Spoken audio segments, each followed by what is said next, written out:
कादंबरीचं नाव आहे युगंधर. लेखक आहेत शिवाजी सावंत. श्रीकृष्ण भाग 23. आपल्या दमदार पुष्ट अश्व कष्टांनी कसा तरी रोधत तो थेट माझ्या रथाशेजारी येऊन उतरला. क्षणार्धात अधीर्याचा काचा कसून तयारही झाला.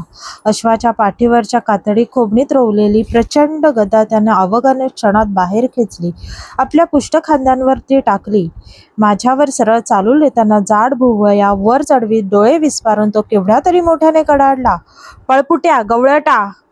आम्हा भुजांची कुलशोभा असणाऱ्या माझ्या प्रिय भगिनीला, या रुक्मिणीला सर्वांच्या समक्ष हरण करणाऱ्या चोरट्या, नीचा, मी तुला स्पष्ट द्वंद्वाचं आव्हान देतो आहे. दोन्हीकडच्या सैनिकांचा रक्तपात इथं होऊ नये असं वाटत असेल, अंगी सामर्थ्य असेल तर स्वीकार हे आव्हान.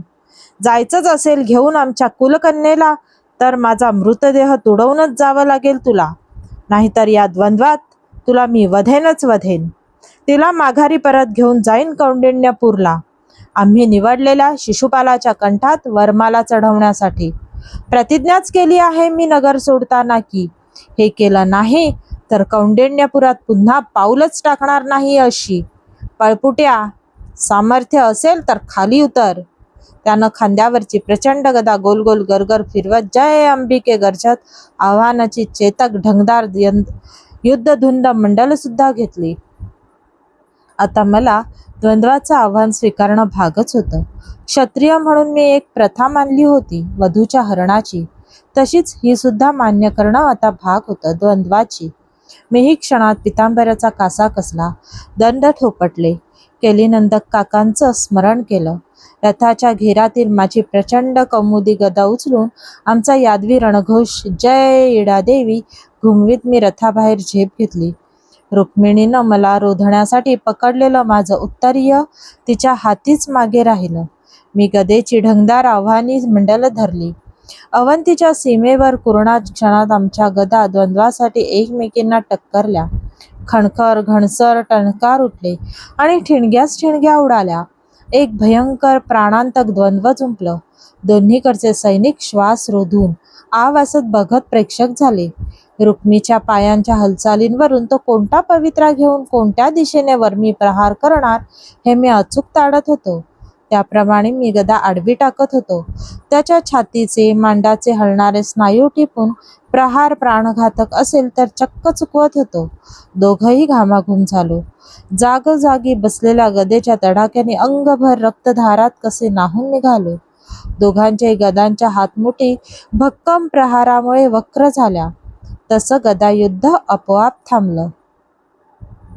रथातील रुक्मिणीकडे एकदा तिरस्काराने बघून रुक्मीनं हातची गदा भुईवर फेकली. मीही माझी फेकली. क्षणार्धात तळहात रुंदीच्या पात्याचं तळपदार खडक कमरेच्या कोटबंदातून त्यानं दात ओठ खात उपसलं. आता हे खडक युद्धाचं आव्हान होतं तर माझ्या हाती तर काहीच नव्हतं. चपळाईनं मी माझ्या रथाकडे झेप घेतली.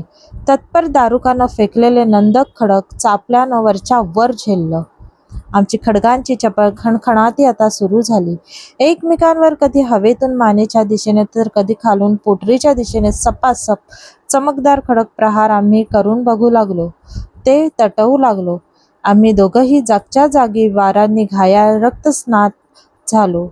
ग्रीष्मातल्या पळस वृक्षांसारखे लालेलार भेसूर दिसू लागलो. शेवटी रुक्मीच्या खडचा मध्य धरून मी असा काही भक्कम प्रहार उतरवला की ते 2 भागात खाडकन खंडितच झालं. आता मात्र तो सटपटला. त्याला पूर्ण माहीत होतं द्वंद्वाचा निकाल काय असतो ते. माझे प्रहार कसे तरी अर्धवट खडगानं रोखत तो आमच्या रथाच्या दिशेने एक एक पवित्रा मागे हटू लागला. मग हा दोन्ही सेनांसमोर उन्मत्त तिरस्काराने माझी हिणकस शब्दात घनघोर निर्भिस्सा करणारी त्याची उद्धत जीभ प्राणभयानं आता टाळ्याला चिकटली. घामानं डवरलेली त्याची लालबुंद चर्या मरणभयाच्या काळढगाने क्षणात झुकाळून आली. त्याच्यावर प्राणांतक अंतिम प्रहार करून त्याचं मस्तक धडा वेगळं करण्यासाठी मी हातचं खडक आता कठोर निर्धाराने उंचच उचललं. पण ते मला काही केल्या खाली घेता येईना. रथातील रुक्मिणीनं त्याचं पातं आपल्या मुठीत प्राणांती आवेगानं वरच्यावर घट्ट पकडून ठेवलं होतं. तिथून रक्तधारही सुरू झाली होती. ती काहीच बोलली नाही. तिचे डोळेच मात्र केवढे तरी बोलून गेले. स्वामी, माझ्या बंधूला वधून का तुम्ही मला यादवांची कुलवधू म्हणून द्वारकेला नेणार आहात? हा चुकलाय. त्याला अभय न देण्याची चूक तुम्ही करणार आहात का? तिच्या दृष्टीतील भाव अर्जावी सखोल करुणा मला खोलवर कुठेतरी स्पर्शून गेली. माझा निर्धार डळमळला. मी खडक हळूहळू खाली घेतलं. रुक्मिणीची ती करुणाद्र भावदृष्टी मी पुढे जीवनभर कधीच विसरू शकलो नाही. शांतपणे रथात येत पितांबराच्या शेवानं मस्तकीचा घाम टिपत दारुकाला म्हणालो, हिच्या हातीच्या घावावर प्रथम औषधी रस सोड. रथ शिप्रेकाठी घे. स्वच्छ स्नान करून मग द्वारकेला निघायचं आहे. एव्हाना कौंडिण्यपुरातील युद्धात अंगावर आलेल्या सर्वांचा पराजय करून परतलेला बलरामदादा आम्हाला सेनेसह मिळाला. माझ्याकडून अभय घेतलेला पराभूत रुक्मी अवंतीच्या सीमेवरून चढफडत परतला. आमच्या द्वंद्वाच्या स्थानाला अवंतिकारांनी सहर्ष नाव दिलं गोपालपूर. आम्ही सर्व रुक्मिणीसह कुशस्थली किनाऱ्यावर आलो. द्वारकेत अग्रदूत धाडले. सगळं राजनगर द्वारका एका दिवसात सजून उठलं. दिवल्यांची रोषणाई देऊ लागलेली. फुलामालांच्या कमानी उभारल्या गेल्या. विप्रुतींनी, बाबा, थोरली आई, धाकली आई यांनी यादवांचा प्रचंड जनलोट यांसह आमचं स्वागत केलं. गर्ग मुनी व सांदीपनी यांनी लवकरच विवाहाचा शिवमुहूर्त शोधून काढला. त्या मुहूर्तावर माझा विदर्भ कन्या भोजवंशीय रुक्मिणीशी थाटामाटात 18 कुलांतील सर्व यादवांच्या साक्षीनं विवाह संपन्न झाला. बाबांच्या राज्याभिषेकानंतर द्वारकेतील सर्वांच्या दीर्घकाळ लक्षात राहील असा हा सोहळा ठरला.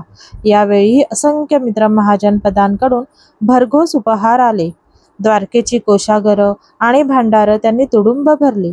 रुक्मिणी आम्हा यादवांची त्यामुळे शब्दशः लक्ष्मी ठरली. काही दिवस परतले. अद्याप जोडद्वीपावरचं राणी कक्ष नांत व्हायचं होतं.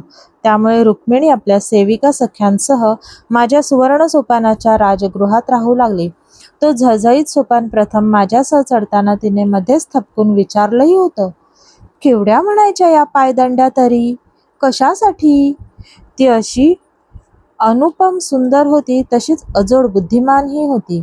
मला ते केव्हाच तिच्या पहिल्याच दृष्टीक्षेपात भेटून कळून चुकलं होतं. तिला पटेलचं उत्तर देणं भाग होतं. मी हसतच म्हणालो, जीवन हाही एक सोपानच आहे आर्ये. आपण तो न थांबता न थकता चढतच असतो. त्याचं प्रतीकच आहे तसं समज हे. गंगा यमुनेसारख्या नद्यांवर विश्रामाचे घाट असतात, तशाच मान हव्या तर या असंख्य पायदंड्या. ती काहीच बोलली नव्हती त्यावेळी. आज तर तिला एक आवडेलशी सुंदर भेट देऊन चकित करायचं होतं. सोपान चढून मी विश्राम कक्षाच्या दर्शनी भागात आलो. मी सांगितलं तसं सेवकांनी पूर्वीच आणून ठेवलेल्या बेताच्या टोकऱ्या एका बाजूला रांगेने मांडून ठेवल्या होत्या. त्यांच्यावर बेताचीच गोलाकार झाकणं होती. मी बघताच अग्रसेविका आत पळाली, अंतःपुरात रुक्मिणीला संकेत देण्यासाठी. मी सुवर्णी बैठकीवर बसलो, रुक्मिणीची प्रतीक्षा करीत. क्षणातच प्रथम अतिशय मंजूळ व कान दिले तर ऐकू यावा असा मंजूळ नाद ऐकू आला, सोन पैंजणांचा. पाठोपाठ द्वारकेच्या समुद्रावरच्या स्वार झालेल्या चंदनी उठण्याचा प्रेरक सुगंधही दरवळला. दुसऱ्या क्षणी अंतःपुरी कक्षाच्या झिरमिरीत पडद्यामागून एक गोरापान पाय प्रथम बाहेर आला. क्षणिक थबकला. इवल्या इवल्या सोनघटिकांचं सुवर्णी पैंजण धारण करणारा होता तो. दर्शनातच पिकल्या आम्रफळाची आठवण देणारा शेंदरगौर गुबगुबीत सतेज होता तो. त्याला बघितलं, मात्र एकटक स्वतःला हरवून तसाच बघत राहिलो. आजची त्याची नव्हाळी काही आगळीच होती. क्षणात आपला भृंगवर्णी विपुल मुक्त सडक केश संभार शुभ्र वस्त्रानं मान वाकडी करत एकाग्रपणे उदविणारी रुक्मिणी माझ्यासमोर उभी ठाकलीही. केवढ्या तरी वेगळी आणि विलक्षण सुंदर सतेज दिसत होती ती आज, एखाद्या संगमरवरी मूर्तीसारखी. मी खट्टापणे तिला म्हणालोही, एरवी तर तू सुंदर आहेसच, आज मात्र वेगळीच सुंदर दिसते आहेस. तुझ्या चर्येहून तुझे अनावृत नवाळीचे पाय अधिकच सुंदर दिसतायत. तसं मात्र ती नुसतंच लाज रे. ती खरंच विलक्षण बुद्धिमान होती. माझा खट्ट्यापणा अचूक जाणून टिचकीनं उडवून लावत ती म्हणाली, पुरे झालं श्रींचा चावटपणा. आता भेट काय आणलीये ती तेवढी दाखवावी प्रथम. मी हसतच टोकऱ्यांजवळ गेलो. एकीवरचं झाकण बाजूला केलं. आत टपोरे मोतीच मोती, शिगोशिग भरले होते. माझ्या कोळी यादवाने शिंपल्यातून टोकरून काढले होते. प्रसन्न मनानं वाकून त्यातील ओंजळभर मोती मी उचलले. हलक्या पावलांनी रुक्मिणीजवळ आलो. तिच्या हातांच्या उंजळीत माझी उंजळ रीती करताना म्हणालो, तू मूळचीच सौंदर्य देखणी आहेस. माझ्या या भेटीचे अलंकार जडवून तेही धारण कर. अधिक सुंदर दिसशील. मग सुवर्णाला मलय चंदनाचा सुगंधही येईल. तिचे गाल क्षणात केवढे तरी आरक्त झाले. ती उंजळीतील मोत्यांकडे काही क्षण एकटक नुसतंच बघत राहिली. मग स्वतःशीच बोलल्यासारखंच मान डोलावून म्हणाली, नाही, आमच्यापेक्षा आपल्या उंजळीत हे मोती अधिक शोभून व सुंदर दिसतात आर्यश्रेष्ठ. तिनं आपली उंजळ माझ्या उंजळीत पुन्हा रिक्तही केली आणि ती असं काही लाजून तिरकं बघत लागवी हसली की मी गोंधळलोच. उंजळीतील मोत्यांकडे निसट्ट बघून तिला विचारलं, मी नाही समजलो तुझ्या म्हणण्याचा मतितार्थ. अगं, माझ्या हाती प्रतोद किंवा खडक दिसेल शोभून, फार तर पांचजन्य शंख म्हण, पण मोती कसे काय? तशी ती आपल्या दाट लांबट पापण्या फडफडवून कितीतरी अरागसपणे हसली. मधाळ शब्दात म्हणाली, जरा नीट पारखावं स्वामींनी हातातल्या मोत्यांना. आपल्या हातात असताना ते आकाशवर्णी निळसर रंगछटा परावर्तित करताना दिसत नाहीत काय? आमच्या उंजळीत असताना ते दुष्ट तांबूसगौर छटा परतून गेलेत. आता सावळा नीलवर्ण आकाशासारखा असतो तो इतर सर्वांच्या रंगछटांना आपल्यात सामावून घेणारा असतो. हे काय सांगायला पाहिजे आर्यांना? हे असं होतं तर. यावर मी काही बोलणार तोच ती गरकन वळली आणि हातानं पडदा बाजूला टाकत दृष्टीआडही झाली. तिनं निघून जाण्याची अशी घाई का केली होती? तर तिच्या नव्हाळीच्या पायांकडे बघताच ती ऋतूत स्नात आहे हे मला कळल्याचं एव्हाना तिनंही ताडलं होतं. गृहस्थाश्रमाचा प्रारंभ झाला होता. रुक्मिणीच्या आगमनानं माझ्या जीवनातील रंगीबेरंगी संसार पर्व सुरू झालं होतं. कारागिरांनी प्रतीक असलेल्या सुवर्ण जीवनसोपानावर एक अधिकाची व महत्वाची पायदंडी बसवून टाकली होती. 5व्या क्रमांकाची. दोन्ही माता व पित्यांच्या पायदंड्यानंतरचा उचित मान मिळालेली. माझ्याच सूचनेप्रमाणे रुक्मिणीच्या नावाची. रुक्मिणीच्या आगमनानं माझी भावद्वारका नाना भावगंधांनी रंगछटांनी कशी अंगभर खुलून गेली. ऋतुस्नात झाल्याप्रमाणे तिच्यावर एक आगळीच नव्हाळी चढली. इथे संपते श्रीकृष्णाची कथा, पण संपत नाही त्याचे विचारांचं विश्व. गोकुळचा खट्याळ कान्हा, मथुरेचा उद्धार करता आणि द्वारकेचा दूरदृष्टी असलेला राजा. जीवनभर त्यांनी एकच शिकवलं, धर्मासाठी उभं राहा आणि संकटातही हसत राहा. हा होता युगंधर, श्रीकृष्णाचा अद्भुत प्रवास. पुन्हा भेटूया अशाच एका नवीन रुक्मिणी या कथेसह युगंधर या आपल्या पुस्तक वाचनामध्ये. माझं हे सादरीकरण तुम्हाला आवडलं असेल तर आपलं भैरवी हे चॅनल लाईक, शेअर आणि सबस्क्राईब करा.